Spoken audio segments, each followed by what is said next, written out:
नमस्कार, आपके साथ मैं हूं समीर अब्बास। भारतवर्ष का नंबर 1 बुलेटिन आप देखने जा रहे हैं। मेरे साथ प्रीति रघुनंदन भी मौजूद हैं। शुरुआत कर रहे हैं अहम खबर के साथ। झारखंड की रैली में प्रधानमंत्री मोदी ने जेएमएम पर बड़ा हमला किया है। पीएम ने झारखंड में लव जिहाद का मुद्दा उठाया। आदिवासी बेटियों को निशाना बनाने वाले लोग कौन हैं, ये पूछा पीएम मोदी ने। जेएमएम सरकार जिहादियों को पाल पोस रही है, ये आरोप प्रधानमंत्री नरेंद्र मोदी ने लगाया है जेएमएम की सरकार पर। आदिवासी बेटियों को निशाना बनाने वाले ये कौन लोग हैं? आखिर क्यों इन्हें जेएमएम सरकार पाल पोस रही है? और मुझे तो अभी हमारे साथी बता रहे थे, बोले लव जिहाद शब्द जो है ना, वो सबसे पहले झारखंड में आया। झारखंड वालों ने शब्द दिया है। अब देखिए, हमारे देश में रविवार को छुट्टी होती है, हॉलीडे। वो क्योंकि जब अंग्रेज यहां राज करते थे तो ईसाई समाज हॉलीडे मनाता है, पवित्र दिवस। तो तब से रविवार परंपरा शुरू हुई। अब अब रविवार को हिंदुओं से जुड़ा हुआ नहीं है, ईसाई समाज से जुड़ा हुआ है। 200 साल से 300 साल से यहां चल रहा है। अब उन्होंने एक जिले में रविवार की छुट्टी पर ताले लगवा दिए, बोले शुक्रवार को छुट्टी होगी। अब ईसाइयों से भी झगड़ा। प्रधानमंत्री मोदी आज पश्चिम बंगाल के दौरे पर हैं। बारासात की रैली में उन्होंने कहा कि टीएमसी, कांग्रेस और लेफ्ट ने पश्चिम बंगाल को बर्बाद कर दिया। ये बर्बादी कौन लाया यहां पर? पहले बंगाल को कांग्रेस ने लूटा, फिर लेफ्ट ने लूटा, और अब टीएमसी दोनों हाथों से लूट रही है। कांग्रेस, सीपीएम, टीएमसी तीनों ही पश्चिम बंगाल की गुनहगार है। लोग ये भी जानते हैं कि सीपीएम को दिया हर वोट ये टीएमसी के खाते में जाएगा। ये पर्दे के पीछे टीएमसी और लेफ्ट वो एक ही सिक्के की दो बाजू है। और यहां के मुख्यमंत्री ने घोषणा भी कर दी है कि वो दिल्ली में इनका सहयोग करेगी। और पश्चिम बंगाल की मुख्यमंत्री ममता बनर्जी ने एक बार फिर बीजेपी पर हमला बोला है। उन्होंने बीजेपी को उखाड़ फेंकने की बात कही। लोकसभा चुनाव के 6 चरण का मतदान हो चुका है। 1 जून को 7वें चरण के लिए वोट डाले जाएंगे। अंतिम चरण के लिए राजनीतिक दलों ने अपनी पूरी ताकत झोंक दी है। इसी बीच पश्चिम बंगाल की मुख्यमंत्री और टीएमसी प्रमुख ममता बनर्जी ने कोलकाता में एक रैली को संबोधित करते हुए बीजेपी पर जमकर निशाना साधा। उन्होंने कहा कि अगर उनकी पार्टी सीपीएम को उखाड़कर फेंक सकती है तो बीजेपी को भी पूरी तरह से खत्म कर सकती है। बांग्ला नहीं लेने से आजादी नहीं होता। आज भी याद रखना, बांग्ला ही रहा है। इसी के लिए हम अगर सीपीएम को ऊपर उखाड़ दे सकते थे तो हम बीजेपी को भी उखाड़ देंगे, ये हमारा वादा है। ममता बनर्जी के इस बयान के बाद एक बार फिर टीएमसी और बीजेपी के नेताओं के बीच सियासी घमासान शुरू हो गया है। दोनों दलों के नेता एक दूसरे के खिलाफ बयानबाजी करने से पीछे नहीं हट रहे हैं। ममता बनर्जी हर भाषण में अपने अलग अंदाज में बीजेपी और पीएम मोदी पर निशाना साधती हैं। पश्चिम बंगाल की जनता को लगातार संदेश देती है कि बीजेपी का कोई मुकाबला कर सकता है तो बस वो और उनकी पार्टी टीएमसी कर सकती है। इंडिया गठबंधन की बैठक में नहीं जाएंगी ममता बनर्जी। 1 जून को होने वाली है इंडिया गठबंधन की बैठक। लोकसभा चुनाव के नतीजों को लेकर होगी चर्चा।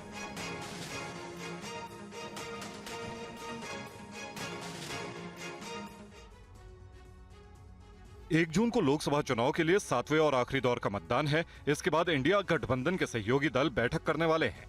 इंडिया गठबंधन की इस बैठक का उद्देश्य 4 जून को चुनाव नतीजों के बाद की परिस्थितियों की तैयारी करना और आपसी सहयोग और समन्वय बनाना है। लेकिन इंडिया गठबंधन की एक बड़ी सहयोगी टीएमसी की मुखिया ममता बनर्जी ने मीटिंग में आने से ना कह दिया है। वो इंडिया टीम तो 1 तारीख में ही मीटिंग कर दिया था।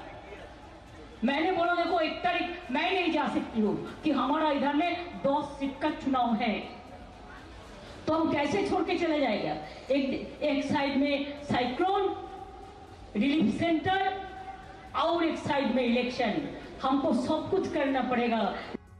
पहले से ही कयास लगाए जा रहे थे कि इंडिया गठबंधन से नाराज चल रही टीएमसी सुप्रीमो और पश्चिम बंगाल की मुख्यमंत्री ममता बनर्जी बैठक में शामिल नहीं होंगी, और अब खुद ममता बनर्जी ने इन कयासों पर विराम लगा दिया है। ऐसे में इंडिया गठबंधन की 1 जून को होने वाली बैठक कितनी प्रभावी होगी, इस पर सवाल खड़े हो रहे हैं। प्रधानमंत्री मोदी आज पश्चिम बंगाल के दौरे पर हैं। बारासात में प्रधानमंत्री ने रोड शो भी किया। इस दौरान सड़क के दोनों ओर लोगों की भीड़ नजर आई। प्रधानमंत्री नरेंद्र मोदी की एक झलक पाने के लिए पीएम ने हाथ हिलाकर लोगों का अभिवादन किया। देखिए, बारासात के रोड शो की तस्वीरें आपके सामने हैं। किस तरह से सड़कों के दोनों तरफ भारी संख्या में लोगों की मौजूदगी नजर आई। प्रधानमंत्री मोदी की एक झलक पाने के लिए पश्चिम बंगाल के बारासात की ये तस्वीरें। प्रधानमंत्री नरेंद्र मोदी ने भी अपनी गाड़ी से निकलकर सभी का अभिवादन स्वीकार किया।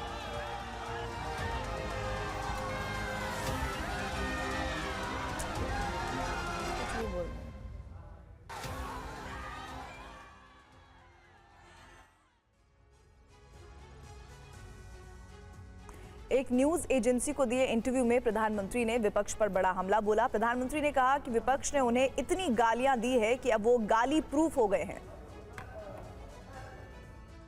इतना बड़ा वोट बैंक की राजनीति करने के लिए वे अब इनको भी गाली दे रहे हैं, जुडिशरी को गाली दे रहे हैं, न्यायपालिका को गाली दे रहे हैं, और वो यहां तक कह रहे हैं कि कुछ भी हो जाए हम कोर्ट की बात मानने वाले नहीं है। ये जो स्थिति है वो किसी भी हालत में स्वीकार्य नहीं हो सकती। जहां तक मोदी का सवाल है, मैं तो पिछले 24 साल से गालियां खा करके गाली प्रूफ हो गया हूं। मौत का सौदागर किसने कहा था? गंदी नाली का कीड़ा किसने कहा था? और मेरे यहाँ तो पार्लियामेंट में एक दिन हमारे एक साथी ने हिसाब लगाया था, 101 गालियां गिनाई थी। तो चुनाव या चुनाव न हो, ये लोग मानते हैं कि गालियां देने का हक उनका ही है, और वे हताश निराश इतने हो चुके हैं कि गालियां देना, अपशब्द बोलना, ये उनके शायद जहन में है, उनके स्वभाव में हो गया है। और पीएम मोदी आज ओडिशा के मुख्यमंत्री नवीन पटनायक पर भी बरसे। प्रधानमंत्री ने कहा कि एक समृद्ध राज्य की जनता गरीब है, जिसकी उन्हें चिंता है। हिंदुस्तान के सभी राजनीतिक दलों के नेताओं के साथ हमारे संबंध अच्छे ही हैं, और लोकतंत्र में हमारी दुश्मनी नहीं होती है, संबंध अच्छे होने ही चाहिए। अब सवाल ये है कि मैं मेरे संबंधों को संभालूं कि उड़ीसा के भाग्य की चिंता करूं। तब मैंने रास्ता चुना कि मैं उड़ीसा के उज्जवल भविष्य के लिए अपने आप को खपा दूंगा। उसके लिए मेरे संबंधों को मुझे अगर बलि चढ़ाना पड़ेगा तो मैं उड़ीसा की भलाई के लिए बलि चढ़ाऊंगा, और चुनाव के बाद मैं कन्विंस करूंगा हर एक को कि भाई मुझे किसी की दुश्मनी नहीं है। लेकिन 25 साल से उड़ीसा में प्रगति नहीं, और सबसे बड़ी चिंता ऐसी है कि कुछ एक ऐसी टोली है जिसने पूरे उड़ीसा की व्यवस्था को कब्जा कर लिया है। ऐसा लगता है पूरी व्यवस्था को बंधक बना दिया है, और जब इतना बंधक बना दिया है तो बहुत स्वाभाविक है कि उड़ीसा अगर उस बंधनों से बाहर आएगा तो उड़ीसा खिलेगा। लोकसभा चुनाव के अंतिम चरण से पहले बीजेपी ने ओडिशा के मुख्यमंत्री नवीन पटनायक का एक वीडियो शेयर किया है। इस वीडियो में भाषण देते वक्त नवीन पटनायक के हाथ कांपते दिखाई दे रहे हैं। वीडियो में नवीन पटनायक के उत्तराधिकारी माने जाने वाले वी.के. पंडियन नवीन पटनायक का हाथ छिपाते नजर आ रहे हैं। अमित मालवीय ने इस वीडियो को शेयर करते हुए लिखा, मुख्यमंत्री के रूप में नवीन पटनायक जी का कार्यकाल यादगार रहा है, लेकिन अब वो अस्वस्थ हैं। ओडिशा को इसका एहसास है।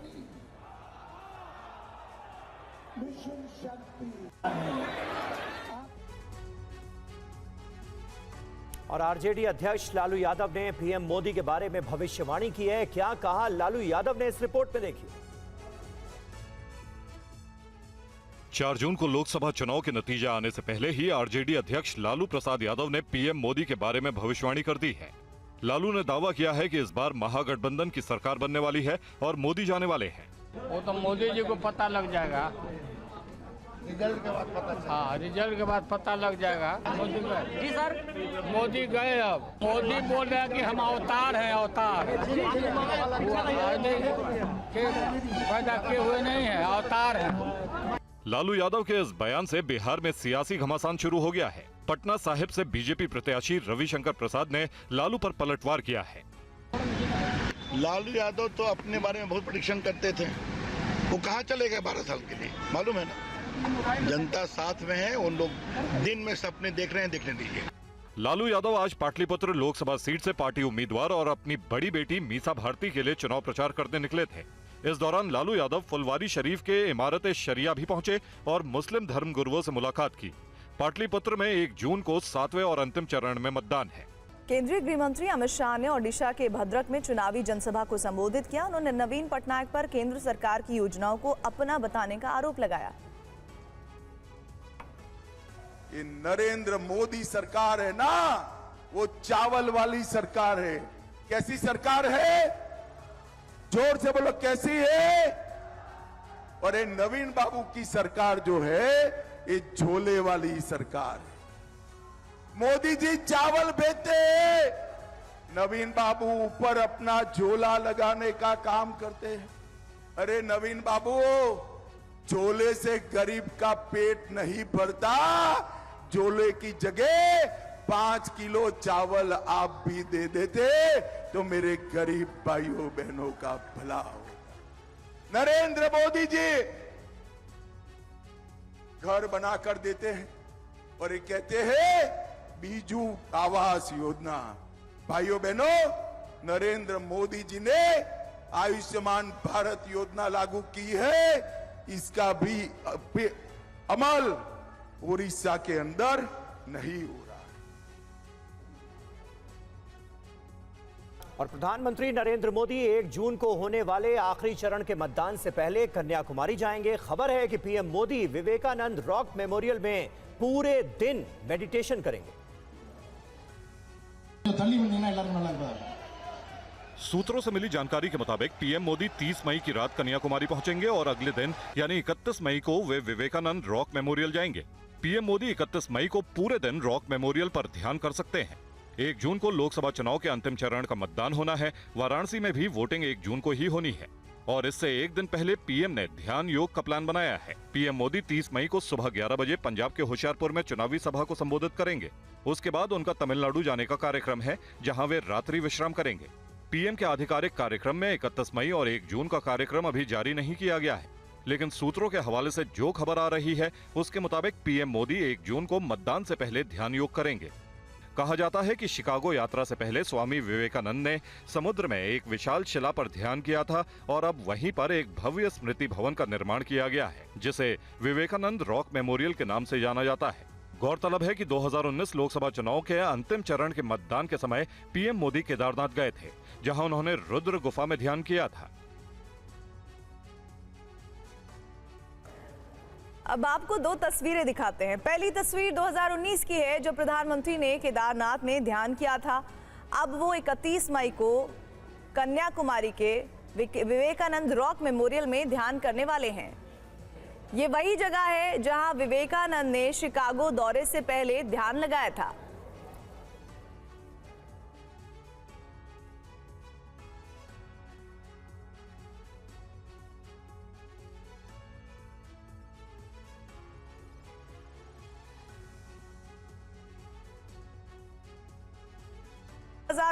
और 2024 की जो तस्वीर आने वाली है, केदारनाथ में प्रधानमंत्री ने ध्यान किया था, अब विवेकानंद रॉक मेमोरियल में भी वो अब ध्यान करने के लिए पहुंचेंगे। और खबरों में आगे बढ़ते हैं। प्रधानमंत्री की रैली में आई बसों पर पथराव हुआ है पश्चिम बंगाल में। ये एक ताजा अपडेट सामने आ रही है, बड़ी खबर है। नॉर्थ 24 परगना में 3-4 बसों पर पथराव की खबरें हैं। ये देखिए तस्वीरें। पथराव में बीजेपी की बसों के शीशे टूट गए। बीजेपी ने टीएमसी पर हमले का आरोप लगाया है। तस्वीरें आप देख सकते हैं, नॉर्थ 24 परगना की तस्वीरें हैं। बसों पर किस कदर पथराव किया गया है, ये इन तस्वीरों से साफ जाहिर हो रहा है। बीजेपी ने यह आरोप लगाया है कि इस हमले के पीछे टीएमसी का हाथ है। टीएमसी के कार्यकर्ताओं ने यह पथराव किया है। दीपांकर दास हमारे संवाददाता इस वक्त हमारे साथ मौजूद हैं। दीपांकर, नॉर्थ 24 परगना की ये तस्वीरें हम देख रहे हैं और रैली के लिए बसों में भरकर जिन लोगों को लाया जा रहा था उन बसों पर पथराव किया गया है। बीजेपी कह रही है कि इसके पीछे टीएमसी के कार्यकर्ताओं का हाथ है। असलियत क्या है? ये हमने भी जो सभा हुआ था 40 का सभा खत्म होने के बाद जब वो जो कार्यकर्ता सभा में आए थे वो सभा में जाने से पहले देखा जाए वो जिस बात में आए थे उस बात में हिंसक हुआ है। ये बीजेपी कार्यकर्ता अभियोग कर रहा है जो हिंसक हुआ था वो 2 आदमी बाइक पर आए एंड वो बस पर हमला कर दिया। इसके बाद वो लोग चला गया। ये टीएमसी का कार्यकर्ता है, ऐसा ही अभियोग है। पुलिस के पास गया है वो कार्यकर्ता, कोशिश कर रहा है इन्वेस्टिगेशन करने के लिए पुलिस के पास कंप्लेन किया है, लेकिन अभी तक पता नहीं चला कौन ये आदमी जो ये आया। ठीक है दीपांकर, शुक्रिया आपका इस जानकारी के लिए। 3-4 बसों पर पथराव हुआ है। पीएम की रैली के लिए इन्हीं बसों के जरिए तमाम लोग आए थे और उन बसों को निशाना बनाया गया है। पता लगाने की कोशिश की जा रही है कि ये लोग कौन हैं। बीजेपी कह रही है कि इस हमले के पीछे टीएमसी के कार्यकर्ताओं का हाथ है। और यूपी के देवरिया से अगली खबर। आज समाजवादी पार्टी अध्यक्ष अखिलेश यादव और राहुल गांधी ने संयुक्त रैली यहां की और इस मौके पर अखिलेश ने क्या कहा, सुनिए। ये पूर्वांचल के लोग हैं, इस बार रुकने वाले नहीं हैं। बताओ हिसाब किताब बराबर करोगे? न केवल हिसाब किताब देवरिया का करना है, बांसगांव से लेकर के गोरखपुर आसपास सब सीटों को जिताना है, क्योंकि ये चुनाव हमारे आपका तो है ही है, लेकिन ये चुनाव हमारे आने वाली पीढ़ी के भविष्य का चुनाव भी है। जहां हमारी भविष्य की पीढ़ी का चुनाव है वहीं संविधान बचाने का चुनाव है कि नहीं है? संविधान बचाओगे आप लोग? ये संविधान वही है जो हमें आपको सम्मान दिलाता है, हमें आपको हक दिलाता, अधिकार दिलाता है। ये संविधान हमारी संजीवनी है। मैं अपनी बात को कहता हुआ खत्म करता हूं कि रोटी, कपड़ा और मकान, लेकिन सबसे पहले हमें बचाना है संविधान। और यूपी के देवरिया में राहुल गांधी आज संविधान की कॉपी और बाबा साहब अंबेडकर की तस्वीर के साथ नजर आए। राहुल ने कहा कि अगर बीजेपी इस बार जीत गई तो संविधान को खत्म कर दिया जाएगा। विचारधारा की लड़ाई है, एक तरफ इंडिया गठबंधन और ये संविधान, और दूसरी तरफ वो लोग जो इस संविधान को रद्द करना चाहते हैं, खत्म करना चाहते हैं, फेंकना चाहते हैं। बीजेपी के नेताओं ने खुलकर कहा है कि अगर हमारी सरकार आएगी हम संविधान को खत्म कर देंगे। मैं उनको कहना चाहता हूं आपकी सरकार नहीं आएगी।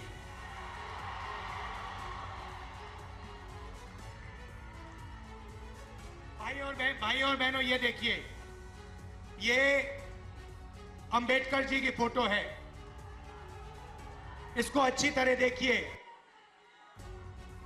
और ये जो अंबेडकर जी ने किया, ये जो बाबा साहब ने किया, ये है।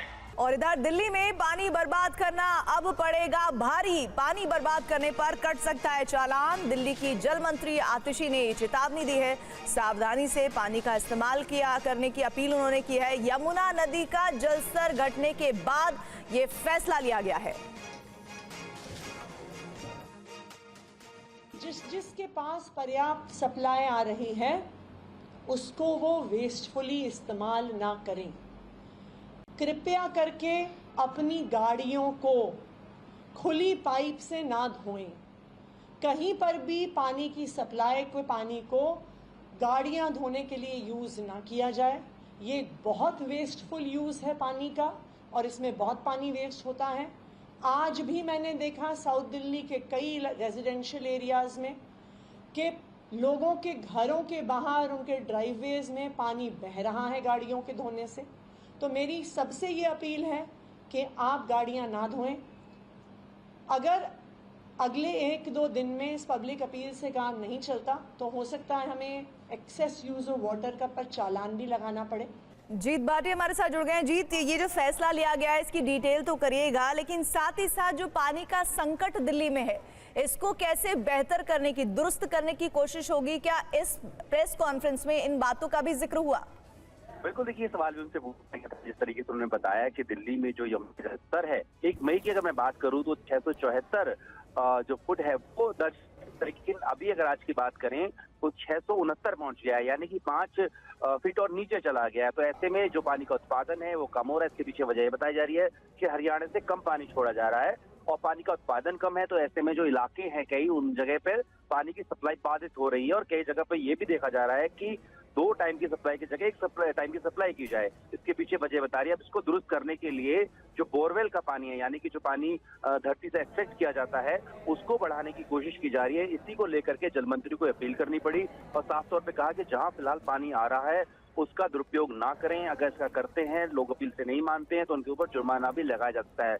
लेकिन देखिए, पूरा जो मामला है इस बात को लेकर के है कि क्या वाकई हरियाणा से यमुना का जो पानी है वो उतना नहीं छोड़ा जा रहा है, इतना पहले छोड़ा जा रहा था। ये आरोप जो है वो लगाए जल मंत्री ने, पहले भी इस बारे में कहा है कि अगर पर्याप्त पानी नहीं छोड़ा जाता, दिल्ली नहीं पहुंचता है। तो शुक्रिया जितेंद्र आपका इस ताजा जानकारी और अपडेट के लिए। आगे बढ़ते हैं। दिल्ली के मुख्यमंत्री अरविंद केजरीवाल ने पंजाब के लुधियाना में एक जनसभा को संबोधित किया। उन्होंने मतदाताओं से आम आदमी पार्टी का हाथ मजबूत करने की अपील की। अभी सेंटर में हम लोग कमजोर हैं। लोकसभा में हमारा अभी तक एक ही एमपी था, पहले मान साहब थे, उसके बाद रिंकू आया। एक एमपी से काम नहीं चलता। अगर हमारी सेंटर के अंदर पावर आएगी, अगर हम केंद्र के अंदर मजबूत होंगे, लोकसभा के अंदर अगर हमारे एमपी आएंगे तो हमारे भी हाथ मजबूत होंगे। सेंटर के साथ 100 मसले होते हैं, सारे मसले स्टेट के लेवल पे नहीं होते, 100 मसले होते हैं। वो मसलों का हल तभी निकलेगा, हम सेंटर के साथ तभी संघर्ष कर पाएंगे, लड़ पाएंगे, आपके पंजाब के हक ला पाएंगे जब हमारे हाथ मजबूत होंगे। आज मैं आपसे विनती करने के लिए आया हूं कि ये 13 की 13 सीट एक भी कम नहीं चलेगी। 13 की 13 सीट आप आम आदमी पार्टी को दीजिए ताकि हम केंद्र से आपके हक लेके आ सकें।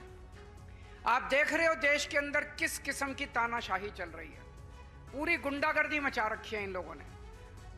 कांग्रेस अध्यक्ष मल्लिकार्जुन खड़गे ने आज पंजाब में जीएसटी को लेकर बड़ा ऐलान किया।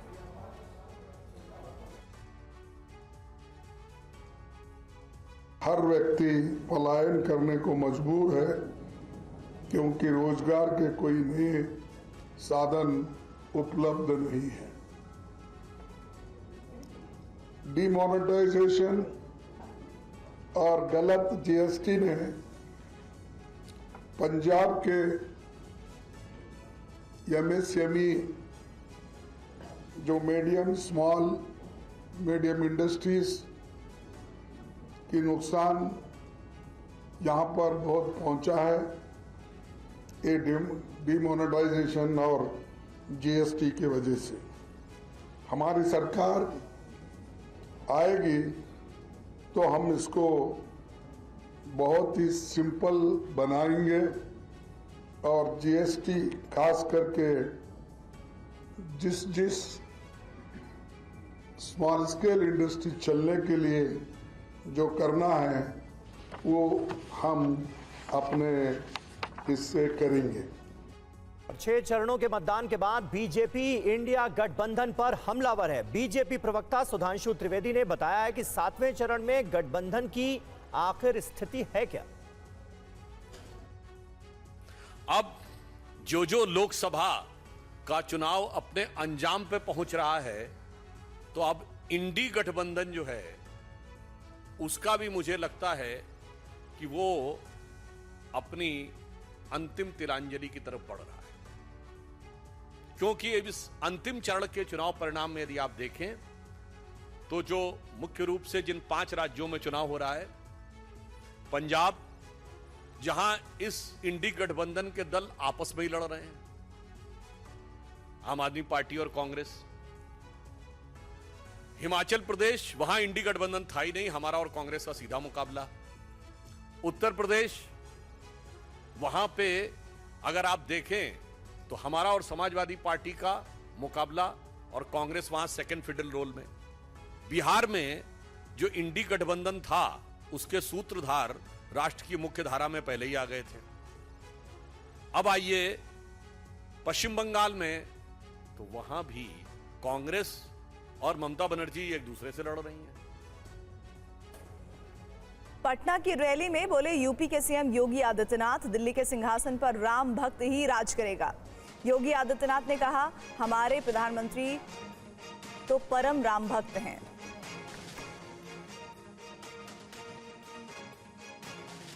बिहार में जहां कहीं भी मैं गया, वो बिहार की जनता ने कहा कि जो राम को लाए हैं हम उनको लाएंगे, जो राम को लाए हैं। और यहां की जनता बार बार कहती है कि राम भक्त ही राज करेगा, दिल्ली के राम भक्त ही राज करेगा। और हमारे मोदी जी ठहरे परम राम भक्त, और आपका सौभाग्य है कि 500 वर्षों की भगवान राम के 500 वर्षों के इंतजार को समाप्त करने के भगवान राम के वकील आपके प्रत्याशी रविशंकर प्रसाद जी ही हैं। और पटना कॉलेज के छात्र हर्ष राज की हत्या का मामला तूल पकड़ता जा रहा है। हत्याकांड के खिलाफ पटना की सड़कों पर जमकर बवाल मचा। हर्षराज हत्याकांड के खिलाफ छात्रों में जबरदस्त गुस्सा है। गुस्साए छात्रों ने पटना यूनिवर्सिटी से करगिल चौक तक मार्च निकाला। छात्रों ने पुलिस प्रशासन के खिलाफ नारेबाजी की और सड़क को जाम कर दिया। इस दौरान पुलिस और प्रदर्शनकारी छात्रों के बीच झड़प भी हुई। और देखिए, एक छात्र को किस तरीके से यहाँ पर डिटेन किया गया है। जो छात्र प्रदर्शन कर रहे थे, उन छात्रों के साथ ना सिर्फ धक्का मुक्की बल्कि सड़क जाम तो हालांकि खाली करा लिया गया है। छात्रों के साथ झड़प और हंगामे के बीच पुलिस को एक बड़ी कामयाबी भी मिली। पुलिस ने हत्याकांड के एक आरोपी को गिरफ्तार कर लिया है। आरोपी का नाम चंदन यादव है। आरोप है कि चंदन ने ही अपने साथियों के साथ मिलकर हर्ष की हत्या की थी। हत्या के पीछे की वजह पुराना विवाद और आपसी रंजिश बताई जा रही है। जिसकी प्लानिंग पे ही जो ये सारा काम हुआ था, उसको हमने गिरफ्तार कर लिया गया है। उस अभियुक्त का नाम है चंदन यादव, पिता जितेंद्र यादव, जो कि अमारा बीठा का रहने वाला है। तेजस्वी यादव और रोहिणी आचार्य ने हत्याकांड के बहाने मोदी सरकार पर निशाना साधा। क्या कहा उन्होंने, आइए सुनिए। बहुत दुखद है। लॉ एंड ऑर्डर जो है, जब से एनडीए की सरकार आई है तब से बद से बदतर होती जा रही है। इन लोगों का प्रशासन पे कोई कंट्रोल नहीं रह गया। और जिस तरह से गोली मारी गई एक छात्र को, उनके परिवार के प्रति हमारी पूरी संवेदना है, लेकिन जो दोषी है उस पर सख्त से सख्त कार्रवाई होनी चाहिए और जल्द से जल्द जो है गिरफ्तारी भी होनी चाहिए और सजा दिलाना चाहिए लोगों को। मंगल राज है ना, मंगल राज तो यही ना रहेगा जहाँ पे मास रेपिस्ट लोग को पीठ थपथपाया जाएगा, बेगुनाहों को मारा जाएगा। मेरे सारण में बेगुनाह को मारा गया, अभी तक उसको इंसाफ नहीं मिला। अभी का सारे बीजेपी के गुंडे भागे हुए हैं, तो हम लोग इंसाफ मांग रहे हैं। इस मंगल राज को जनता इस बार अच्छा मुंह तोड़ जवाब देगी। और हर्ष राज बिहार के वैशाली के रहने वाले थे। उनकी हत्या के बाद उनके गांव में गम और गुस्से का माहौल है। हर्ष राज राजनीति में सक्रिय थे, इसलिए पटना कॉलेज और वैशाली में लोकप्रिय भी थे। समस्तीपुर लोकसभा सीट से एनडीए उम्मीदवार शाम्भवी चौधरी के लिए उन्होंने चुनाव प्रचार भी किया था। उनकी हत्या की खबर जब वैशाली पहुंची तो वैशाली से आरजेडी उम्मीदवार मुन्ना शुक्ला ने उनके घर जाकर उनके परिजनों से मुलाकात की। परीक्षा देके निकल रहा है, वहाँ उसको मार दिया जा रहा है और ओपन मार रहा है लोग। ये आखिर क्या हो रहा है?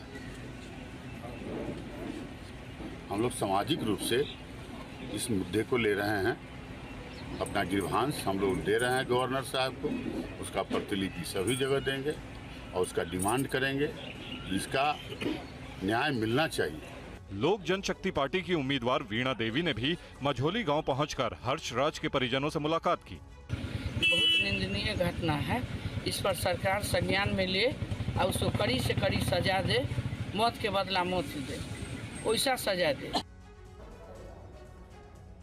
गाजीपुर से समाजवादी पार्टी के उम्मीदवार अफजाल अंसारी की अपील पर इलाहाबाद हाईकोर्ट ने अगली सुनवाई 3 जून को करने की बात कही है। हाईकोर्ट में कृष्णानंद राय के परिजनों की ओर से आपत्ति दाखिल करने के लिए मोहलत मांगी गई थी। इलाहाबाद हाईकोर्ट कृष्णानंद राय हत्याकांड मामले में सुनवाई कर रहा है। इस केस में गाजीपुर की एमपी एमएलए कोर्ट ने मुख्तार अंसारी को जहां 10 साल की सजा दी थी, तो वहीं अफजाल अंसारी को 4 साल की सजा दी थी। इस सजा के खिलाफ अफजाल अंसारी सुप्रीम कोर्ट चले गए थे, लेकिन सुप्रीम कोर्ट ने अफजाल अंसारी को थोड़ी राहत देते हुए ये मामला हाईकोर्ट भेज दिया था और निर्देश दिया था कि इस मामले में फैसला 1 जून तक आ जाए। लेकिन कल सुनवाई के बाद हाईकोर्ट ने इस मामले में अगली सुनवाई 3 जून को करने की बात कही है। अफजाल ने कोर्ट के फैसले पर भरोसा जताया है। भारत के हर न्यायप्रिय नागरिक की आखिरी उम्मीद कहीं जिंदा है तो लोकतंत्र के उस महान स्तंभ जिसे स्वतंत्र न्यायपालिका कहा गया है वहीं जिंदा है। ये लोग दबोचने की कोशिश कर रहे हैं, उनके कामों में इंटरफियर कर रहे हैं और सरकार की तरफ से उठा नहीं रखा जा रहा, उनको भी धमकाने में, दबाव में लेने में और अपनी वाली करा लेने में। हाईकोर्ट ने कल बहस पूरी नहीं होने की वजह से सुनवाई टाल दी थी, लेकिन सुनवाई की तारीख तय नहीं की थी। कोर्ट का ऑर्डर अपलोड होने के बाद 3 जून को सुनवाई की जानकारी मिली। और पश्चिम बंगाल के संदेश खाली केस में गिरफ्तार शाहजहां शेख के खिलाफ चार्जशीट दाखिल कर दी गई है। ईडी ने शाहजहां शेख के साथ ही 3 अन्य आरोपियों के खिलाफ भी चार्जशीट दाखिल की। टीएमसी के पूर्व नेता शेख शाहजहां की गिरफ्तारी के 56 दिन बाद ईडी ने उनके खिलाफ 113 पन्नों की पहली चार्जशीट दाखिल की। ईडी ने कुल 4 लोगों के खिलाफ चार्जशीट दाखिल की है, जिसमें शेख शाहजहां, उनका एक भाई आलमगीर, बेहद करीबी शिव प्रसाद हाजरा और दीदार बख्श मौला शामिल है। ये चार्जशीट जमीन घोटाले केस में दाखिल की गई है। हाल ही में ईडी ने इन सभी की करीब 14 करोड़ की प्रॉपर्टी अटैच की थी। ये प्रॉपर्टी संदेश खाली में बाहुबल के जरिए कब्जा करके लोगों को डरा धमकाकर हासिल की गई थी। एजेंसी सूत्रों के मुताबिक संदेश खाली में जमीन हड़पने को लेकर ईडी अधिकारियों के हाथ कई सनसनीखेज जानकारियां लगी हैं। अधिकारियों को जांच में अब तक करीब 180 बीघे जमीन कब्जे का पता चला है। आरोपी किस तरह से उनके 261 करोड़ रुपए की अवैध संपत्ति कब्जाई। इसमें से ईडी पहले ही 27 करोड़ रुपए जब्त कर चुकी है। सूत्रों के अनुसार इन सभी मामलों का जिक्र ईडी की ओर से सौंपी गई चार्जशीट में किया गया है। माना जा रहा है कि ईडी की कार्रवाई में शेख की मुश्किलें बढ़ती जा रही हैं। शेख शाहजहां को महिलाओं के उत्पीड़न और जमीन हथियाने के मामले में गिरफ्तार किया गया था। इसके बाद उसके खिलाफ जमीन कब्जाने की कई शिकायतें मिली थी, जिसकी जांच की जा रही है। पुणे पोर्श कार हादसे में नाबालिग आरोपी के परिजनों की मुसीबत बढ़ गई है। कोर्ट ने आज उनके पिता और दादा को 31 मई तक पुलिस कस्टडी में भेजा है। नाबालिग आरोपी के पिता विशाल अग्रवाल और सुरेंद्र अग्रवाल को सबूत छिपाने के आरोप में कोर्ट ने पुलिस कस्टडी में भेज दिया है। इस केस की जांच में जुटे पुणे पुलिस के मुताबिक आरोपी 17 वर्षीय युवक के पिता और दादा ने दुर्घटना की जिम्मेदारी अपने सर लेने के लिए परिवार के ड्राइवर को अगवा कर लिया था। उसे पैसे का लालच दिया और धमकी दी थी। ड्राइवर के एफआईआर के बाद आरोपी के परिजनों पर पुलिस का शिकंजा कस गया है। ड्राइवर गंगाधर को जिस कार में येवरडा पुलिस स्टेशन के सामने से अगवा कर बंगले में ले जाया गया था, उस कार को क्राइम ब्रांच ने बरामद कर लिया है। इस बीच पुणे पोर्श कार दुर्घटना में डॉक्टरों पर लगे आरोप की जांच के लिए जेजे अस्पताल की डीन डॉक्टर पल्लवी सप्ले सुसून अस्पताल पहुंची। कल्याणी नगर इंसिडेंट के रिलेटेड ससून हॉस्पिटल में जो घटना घटी है उसकी हमें तफ्तीश करनी है कि वो नियम के अनुसार हुआ है कि नहीं। पुणे पोर्श कार ने पूरे देश में खलबली मचा दी। नाबालिग रईस यादव ने शराब के नशे में 2 लोगों को लग्जरी पोर्श कार से रौंद डाला था और उसके परिजनों ने गुनाह छिपाने के लिए अपने प्रभाव और पैसे का जमकर दुरुपयोग किया, लेकिन परत दर परत खुलने से अब वो कानून के शिकंजे में। बड़ी खबर आ रही विभव की पुलिस रिमांड पर फैसला सुरक्षित रख लिया गया है। कोर्ट 5:45 पर सुनाएगा फैसला, यानी अब से लगभग 10 मिनट बाद ये फैसला आपके सामने होगा। विभव की पुलिस रिमांड पर फैसला कोर्ट ने सुरक्षित रखा है।